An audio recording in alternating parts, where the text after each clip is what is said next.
Մենք վերադարձանք եւ շարունակում ենք մեր ուղիղ եթերը։ Ինչպես որոշել էինք, մենք պարբերաբար այս տաղավարում խոսելու ենք ամառային անհարմարությունների մասին։ Դրանց պատճառով կարող է ձեր կյանքը մի փոքր բարդանալ, բայց եթե հետևեք մասնագետների խորհուրդներին, հրաշալի կանցնի ամառվա ամեն մի օրը։ Մեր տաղավարում է Հայաստանի Հանրապետության Առողջապահության նախարարության Հիվանդությունների վերահսկման, կանխարգելման ազգային կենտրոնի բժիշկ համաճարակաբան Ներսես Գրիգորյանը։ Խոսելու ենք սննդի հիգիենայից, խոսելու ենք այն մասին, թե ինչպես է պետք սնունդը ճիշտ պահպանել, որպեսզի խուսափել աղիքային հիվանդություններից։ Բարի առավոտ։ Բարի առավոտ։ Նախ շնորհակալություն ուրախ ենք ձեզ տեսնել մեր տաղավարում, պարոն Գրիգորյան, ամառը նոր է սկսվել, եկեք հասկանանք, թե ինչ վարակիչ հիվանդություններ են առավել ակտիվ այս շրջանում։ Ինչպես հայտնի է, շատ հիվանդություններ ունեն որոշակի սեզոնայնություն։ Ընդգծված կամ ոչ ընդգծված, բայց կան որոշակի հիվանդություններ, որոնք ունեն սեզոնայնություն։ Այդպիսի հիվանդություններից են նաև աղիքային վարակիչ հիվանդությունները, սննդային թունավորումները։ Հատկապես այս տաք շրջանի սկսվելուց առավել կարևոր է այդ հիվանդությունների դեմ պայքարը, կանխարգելման միջոցառումների ձեռնարկումը։ Աղիքային վարակիչ հիվանդությունները իրենք բազմաթիվ հարուցիչներով պայմանավորված հիվանդություններ են։ Դա է պատճառը, որ նրանք շատ տարածված են, ամբողջ տարվա ընթացքում արձանագրվում են, բայց տարվա տաք շրջանում, ամառային շրջանում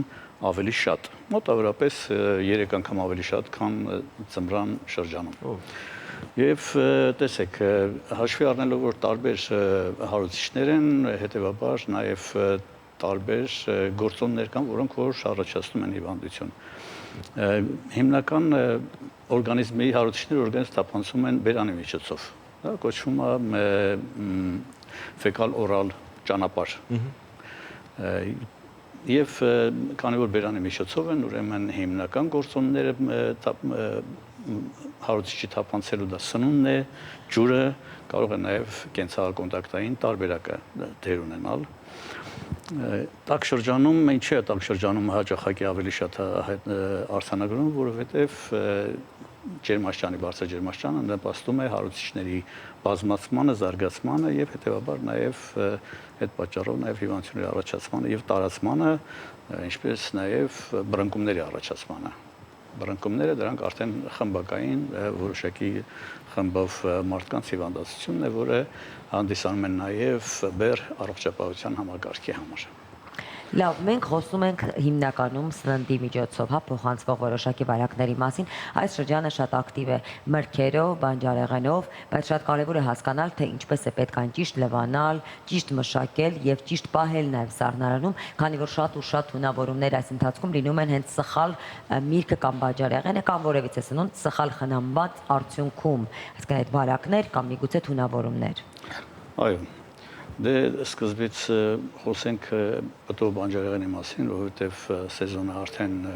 սկսվել է, բազմաթիվ տարբեր տեսակի պտուղներ եւ բանջարեղեն վաճառվում են, երբեմն վաճառվում են ոչ պատշաճ պայմաններում,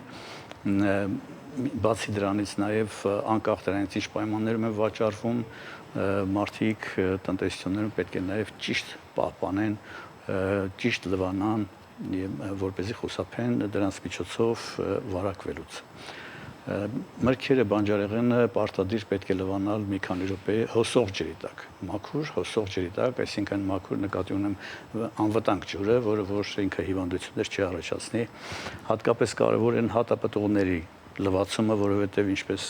գիտենք, նրանց կառուցվածքը այնպիսին է, որ կեղտը, հողը, որոնք պարունակում են հարուցիչները, հատապտուղների այն կառուցվածքի ձևներով ավելի դժվար լվացվում են։ Իհարկե շատ կարևոր է նաև այդ մթերքների, սննդամթերքի պահպանման, պատրաստման կանոնների պահպանումը։ Տեսեք, ամառային շրջանում շատ սննդամթերքի շատ տեսակներ կան, որոնք պահանջում են սառնարանային պահպանում։ Անպայման պետք է դրանք պահպանվեն սառնարանում, երբեմն սառցարանում։ Սառնարանում պահպանելու համար էլ կան որոշակի կանոններ։ Օրինակ, եփված սննդատեսակները պետք է պահպանել վերին դարակներում, իսկ հումը ներքևի դարակներում, այստեղ ուղղակի հարցնարանում է, որ երկրի ձգողական ուժի շնորհիվ հնարավոր է, որ հում եւ աղտոտված մթերքից կեղտը հարուցիչներ ընկնեն եփվածի վրա։ Մյուսը հաջորդ պահը դա պատրաստելու պահն է, երբ ուրեմն մեր տնային տնտեսությունները կազմակերպությունների հանրային սննդի կազմակերպությունների աշխատողները շատ մեծ ուշադրություն պետք է դարձնեն պատրաստելու գործընթացին։ Սկսած բանջարեղենի եւ մերքերի եւ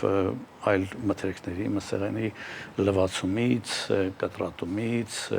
եւ պատրաստելուց եփելուց։ Շատ կարեւոր է, որ եփող սննդամթերքը լավ եփվեն, որովհետեւ կան որոշակի հարուցիչներ, որոնք որ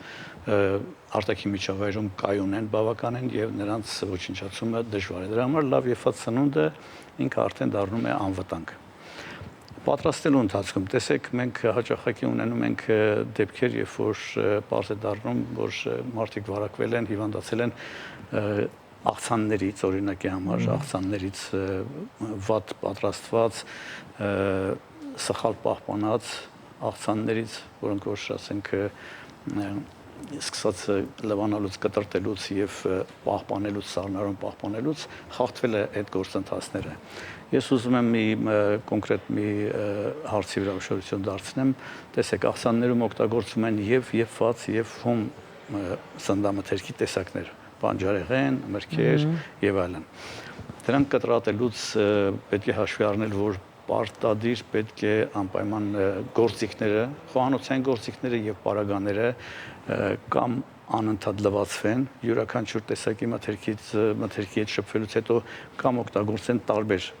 դանակներ, ասենք տան ունենան մի քանի դանակ, մի քանի տախտակ եւ իրանք իմանան թե որի վրա ինչ են կտրտում, որպեսզի հումից եփածին չանցնի եւ չառաջանան այդ վարակները։ Ինչ կարևոր բան ասացիք, օրինակ այդ մասին ես չէի մտածել երբևիցե։ Այսինքն մենք ունենք որոշակի տախտակներ, որոնք որ օգտագործում ենք ամեն բան կտրտելու համար։ Բայց իրանք պիտի ճիշտ նախատեսված լինեն, որը ինչի համար, հա։ Տեսեք, հանրային սննդի կազմակերպությունների համար նույնիսկ գոյություն ունի այսպիսի պահանջ, որ այդ գործիքները, տախտակները, դանակները, նույնիսկ ասենք կաթսաները եւ այլն պետք է մակնշված լինեն, այսինքն թե որը ինչի համար է։ Եվ մոտավորապես այսպեսի հաշվարկ է իհարկե սահմանված չի թե քանի տեսակի, բայց մոտավորապես ասենք հաշվում ենք, որ հանրային սննդի կազմակերպությունը գոնե պետք է ունենա 9 տախտակ, 9 դանակ, ասենք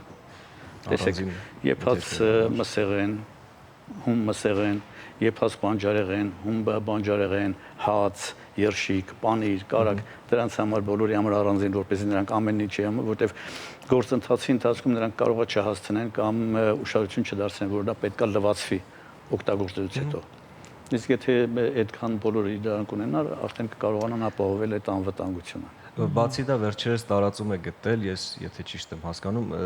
պլաստմասե տախտակները, որոնք բոլորը օգտագործում են, բայց վերջերս նաև հետազոտեցին գիտնականները եւ հասկացան, թե ինչքան միկրոպլաստիկ է մարդու օրգանիզմ ներխուժում, երբ իրանք կտրատում են հենց այդ պլաստմասե տախտակների վրա։ Շատ կարևոր բանից խոսեցինք, ամառը նոր է սկսվել եւ ամառվա սկսվելու պես զարգանում է նաեւ առևտուրը։ Մինչեւ մեր խոհանոց հասնելը միրգ բանջարեղենը մենք դա ինչ որտեղից գնում ենք եւ գնում ենք հիմնական կամ սուպերմարկետներից կամ շուկայից։ Նաեւ զարգացել է փողոցային առևտուրը։ Այ որտեղից պետք է գնել միրգ բանջարեղեն կամ առհասարակ սնունդ, որպեսզի խուսափել աղիքային վարակիչ հիվանդություններից, որպեսզի ռիսկերը ավելի քիչ լինեն։ Տեսեք, հատկապես այս սեզոնին եւ ընդհանրապես տարվա ընթացքում փողոցային առևտուրը միշտ ինքը կարելի ասել ռիսկային է, հաշվի առնելով, որ փողոցում չկան համապատասխան պայմաններ, իրենք վաճառողները չունեն համապատասխան պայմաններ, որպեսզի ապահովեն անհրաժեշտ հիգիենան։ Այսինքն սննդամթերքի պահպանման պայմանները, լվացման, իրենց անձնական հիգիենայի պահպանման պայմանները չեն ունենում, հետեւաբար փողոցում ոչ պատշաճ, ոչ հարմար տեղերում վաճառքի ընթացքում սննդամթերքը ինքը ենթարկվում է կրկնակի աղտոտման, երկրորդային աղտոտման, այսպես կարելի ասել։ Հատկապես եթե մենք ունենք բանուկ փողոցների մոտ վաճառող սննդամթերք, ապա նրանց վրա բացի սովորական բնական կեղտոտվածությունից, ասենք հողի կամ մարդու ձեռքերի եւ այլն, նաեւ նրանց վրա նստում է փոշին։ Տրանսպորտի փոշին, որը իր մեջ պարունակում է ոչ միայն հարուցիչներ, այլև վնասակար շատ նյութեր։ Պետք է խուսափել փողոցից գնել ցանկացած շուտ փչացող սննդամթերք, կրեմային հրուշակեղենը հատկապես, Ծխեցրած այդպիսի, ասենք, որոնք որ լրիվ թերմիկ մշակման չեն ենթարկվել, այդպիսի մթերքից պետք է խուսափել, ձեռք բերել ավելի լավը խանութներից կամ հատուկ այնպիսի առևտրի կետերից, օբյեկտներից, որտեղ կան համապատասխան պայմաններ, որոնք որոշակի չափով կարողանում են ապահովել այդ անվտանգությունը։ Լավ, մենք խոսեցինք սնունդից, որը որ կարող ենք գնել, բայց մենք շատ ու շատ անգամ այս ամառվա սեզոնին տեսնում ենք նաև բավականին շատ այսպես միջոցառումներ, երբ մարդիկ հավաքվում են, քաղաքից դուրս են գնում, ուտում են ամեն բան, խառնում են ամեն բան եւ վերջում պարտադիր ինչ-որ մի խնդիրի առաջ են կանգնում։ Այստեղ ինչ կանոններ կան, որոնց պետք է պարտադիր հետևողական լինել։ Այո, տեսեք, սեզոնին իհարկե պիկնիկները, այսպես ասած, զբոսախնջույքները հաճախակի են մարդիկ, այո, մենք բանավոտ հայերը սիրում ենք բնության գրկում ջրի կողքին նստել, աղբյուրների կողքին նստել եւ ժամանակ անցկացնել։ Այո, կան որոշակի կոնկրետ առաջարկներ, որոնց հետևելու դեպքում մարդիկ կխուսափեն հիվանդություններից, կխուսափեն վարակվելուց։ Տեսեք, կոնկրետ այսպիսի, ասենք, պետք է աշխատեն խուսափել կիսահում սնունդ օգտագործելուց։ Շուտ փչացող սնունդ հետները պետք է չտանեն, եթե հատկապես չունեն, ընդհանրենք օրինակ, այսակ սառնարաններ կամ սառը տեղում պահպանելու հնարավորություն։ Մրգեղենը նույնպես օրինակի համար հատապտուղները, նրանք շուտ փչացող են։ Ավելի լավ է այդպիսի տեղեր գնալուց, որ պետք է առավոտի երեկո մնաք արևի տակ եւ այլն, այդպիսի պտուղներից խուսափեն, խնձոր տանեն իրենց հետ տանց եւ այլն, որոնք որ հեշտ մաքրվող են եւ ուշ փչացող։ Կրեմային հրուշակեղենը պետք է բացառել։ Այդպիսի տեղերից պետք է բացառել, ցող այն 4 Խամորային գոնե ավելի շատ ոչ թե կրեմային։ Այն քաղցրեղենը, որոնք որ ավելի ուշ են փչանում եւ վտանգը ավելի քիչ է։ Եվ այնտեղ տեղերում սնունդ պատրաստելուց պետք է հետևեն, որ այդ սնունդը լավ թերմիկ մշակում անցնի։ Խորոված օրինակի համար չթողնել կիսահում վիճակում, այլ լավ խորովել, լավ պատրաստել եւ բան։ Ջուրը պետք է ճիշտ կլինի, որ իրենց հետ տանեն անպայման շշալացված, ամենայն դեպս այնպիսի ջուր, որը իրենք գիտեն։ Մեր աղբյուրների ջուրը կարող է իրենք համով լինեն, բայց իրենք պաշտպանված չեն։ Այս շատ կարևոր բանից խոսեցիք, ես հենց դա եմ ուզում հարցնել, մենք անդադ խոսում ենք սնունդից, ուտելիքներից, բայց մոռանում ենք, որ առողջության համար նաև վարակիչ շատ կարևոր կետ է զբաղեցնում ջուրը։ Եվ եղանակի տաքացման հետ մեկտեղ նաև բացում են լողավազանները, որտեղ այցելում են օրական հազարավոր մարդիկ եւ կարծես թե շատերը լողավազան այցելուց հետո նաև ունենում են թունավորումներ եւ ինչ որ աղիքային խնդիրներ։ Ինչպես խուսափել դրանից, այցելել կամ չայցելել հանրային լողավազաններ, ինչ անել։ Նախ խմելու ջուրը պետք է օգտագործել ճիշտ ջուր, այսինքն այն ինչ որ մեր ծորակներից հոսում է, ամենայն դեպս դրանք սպասարկվող, բարակազերծվող, մաքրվող եւ անվտանգ ջուր են հիմնականում։ Եթե կասկածելի է, ուրեմն շշալացված ջուր օգտագործեք։ Եթե կասկածելի է այդ ջուրը երասեք, նոր օգտագործեք։ Այսինքն կասկածելի ինչ գիտենք, օրինակի համար մեր ծորակից սկսում է հանկարծակի հոտով, համով, գույն ստացած, նրա մեջ մասնիկներ ինչ որ այդպիսի ջուր հոսել, նշանակում է ինչ որ մի բան են չի, եւ այդ ջուրը պետք է երացնել, սառացնել, նոր օգտագործել, նույնիսկ միրգ բանջարեղենը լվանալու համար։ Լողավազանները, տեսեք, այն կազմակերպված լողավազանները որպես կանոն ունեն իրենք ախտահանման եւ անվտանգություն ապահովելու որոշակի միջոցառումների ծրագիր կամ հնարավորություններ։ Իսկ պատճառաբանները, հատկապես պատահական պատճառաբանները իրենց մեջ վտանգ են ներկայացնում, որովհետև նրանց մեջ կան եւ աղիքային վարակիչ հիվանդությունների հարուցիչներ, եւ